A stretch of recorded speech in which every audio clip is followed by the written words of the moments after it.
Hey guys, welcome back to more AFK Arena. In today's video over on the test server, link in the description if you want to get onto it. We're here because we have a new event. Now, for global, I'd say probably 4 or 5 days away before we get this event. Don't quote me, we'll wait and see. It'll be in the patch notes when we get those. But it's the Chasmic Altar, which is a fight against the Devourer, which is the old Abyssal Expedition boss, and you can get some goodies from it. So let's get into it.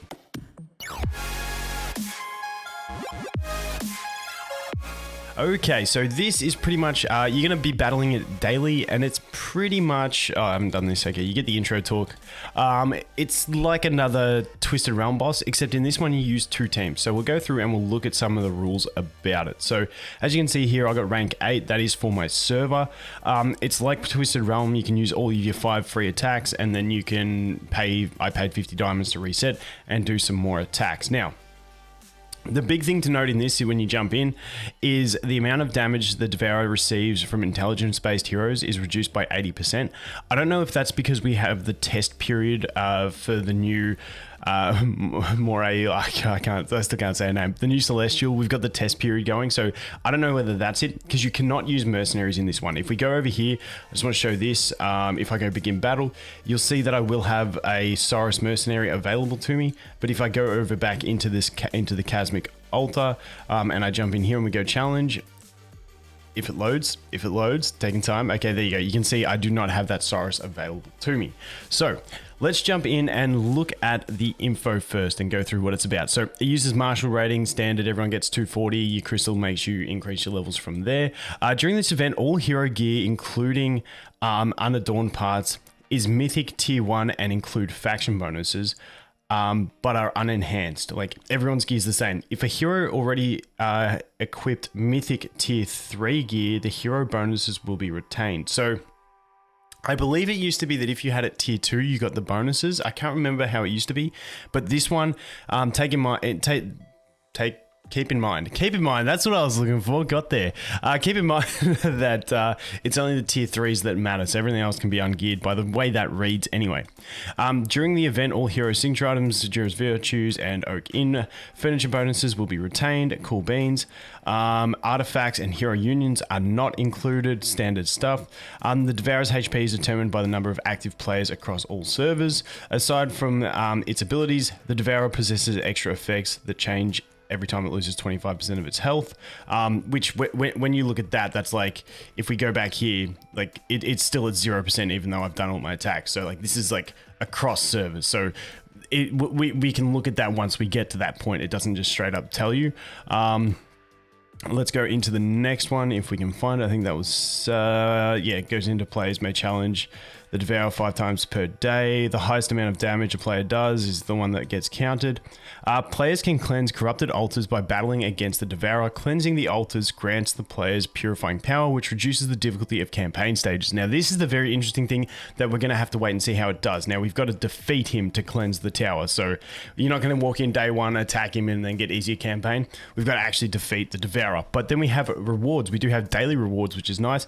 So for me, I get this Legendary Conqueror's Brilliance thingamabob, and I get a scroll and a couple other goodies, which ain't too bad. That's if I can stay in the top 10, and then it reduces as you go down. I didn't check when I was on a lower rank, so hopefully everyone gets the scroll every day, because that would be nice. And then it does have reward rules. Now, there is that frame, but if you look over here and we look at my leaderboard ranking, this is on my server. I'm here. On all servers, you can see, like, I'm not even anywhere near it. And it's only the top 10 on across all servers that get that frame. So, you know, you're probably not going to get it if I'm being honest. So that is that. Don't get your hopes up too high about that frame, which does look actually pretty sick, because let's face it, you ain't going to get it. Let's go into the skills of the Devourer. Very similar. So deals damage to the 3 enemies with the lowest amount of health, and also inflicts 1 stack of insanity on the enemies. The insanity effect has a 10% chance of being resisted. Every 20% health that an enemy target has increases their chance to resist by 3%. Manifests 2 tentacles onto the battlefield and attack. It's pretty much, this is fairly similar. So tentacles are able to inflict damage on enemies. If the tentacle expends 500 of its own energy points, 1 layer of insanity effect will be inflicted upon nearby enemies. So you want to kill them.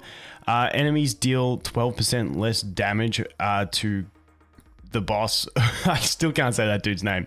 Goldus. I just feel like I'm saying Goldus every time. For every 1 layer of insanity that is affecting them, once the enemy is affected by 5 layers of insanity, they will turn sides and fight for the boss. Man, I cannot read this stuff to save my life. I apologize. The more damage the Devourer receives in a single battle, the higher its damage reduction effect becomes. Cool beans. So that's the Devourer. Once we get it to 25% killed, it'll obviously get an extra effect. But I just went in and just started testing teams. You can look at my battle history here. So I started at 262, went up to 324, 29, 82, back down to 24, and I ended up getting 487 is where I'm sitting at the moment. Now you do get 2 teams. So my account's a bit funny. Obviously, you don't want to be using intellect-based heroes for damage. However, for buffing and stuff like that, you can. So obviously, I have Rosaline for the buff. I have Mahira in here for the whip, and also for the 2-piece faction bonus of Hypergenes. And then I've got Belinda in there for her buff as well to be applied to Lucretia. And then obviously, I have Rain in this one for the debuffs on the enemy. And this team is basically all about Lucretia getting as much damage as possible. And then my second team that I went in with, which I experimented with a fair bit, this ended up being my best team, and that's how I got my best score, was with the Iron and Saurus for damage. We've just got the 4-1 faction bonus, and then obviously we've got the twins. Like, it's tough because all my units are sort of low ascension, so I didn't really know what to do, but it got me a decent score, so I'm pretty happy with the way this one turned out. But yeah, definitely just play around with the units. Like I said, we do have the test copy of her, so I don't know whether that's why they did the thing with mages not dealing or intellect-based heroes not dealing as much damage, but we'll have to wait and see whether this event will come back, and then they'll change it up just to make people, play with different heroes and stuff like that. So we'll have to wait and see. But then you just jump in, hit go battle, and that's pretty much it. You go through one battle, and then it jumps into the next one. Or maybe at 25%, this is going to change. So this is probably the additional ability. I guess if it has one at the start, it sort of says it gets additional abilities at 25%. So unless this one stays and it gets another one, but maybe this will swap to say maybe agility-based heroes don't deal less damage or something like that. We'll wait and see how it actually pans out. But yeah, let's see if we can get a better score. RNG is huge too. Like if you get one team that you think, oh, this is going all right, maybe just try it again, because the RNG is a thing and you can definitely change the way the battle runs. But yeah, this team worked all right.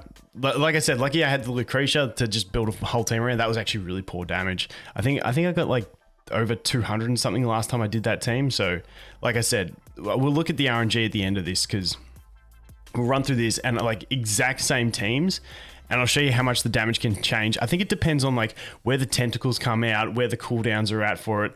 And if you want to play it on manual, go ahead, but that's something I ain't gonna do. I don't have the patience. I'm just putting it on auto, and I'll spam retries until I get a high score that I'm happy with, and that's pretty much it. But I'm just trying to stay in the top 10 on my server right now to get the scroll. If I drop below the top 10 and the scroll is still in there, then I'm cool.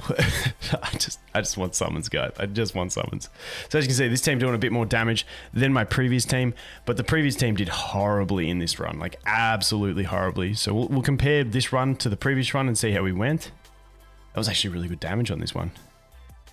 280. Okay, so what damage do we get this one? As you can see, 450. So exact same teams.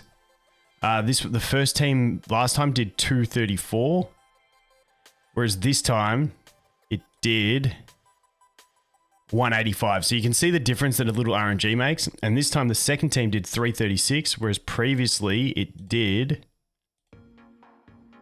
335. So pretty much similar. So I could squeeze a little bit more damage out of a single run, but that's where I'm happy with sitting. Anyway, just mix up your teams, try and get as much damage in both teams as you can. The tentacles you kind of want to kill, but I sort of ignored them on my Lucretia comp and just went, let's just see what we can do with Lucretia and deal as much damage, and it kind of worked. Anyway, guys, that is going to be it for the Devourer.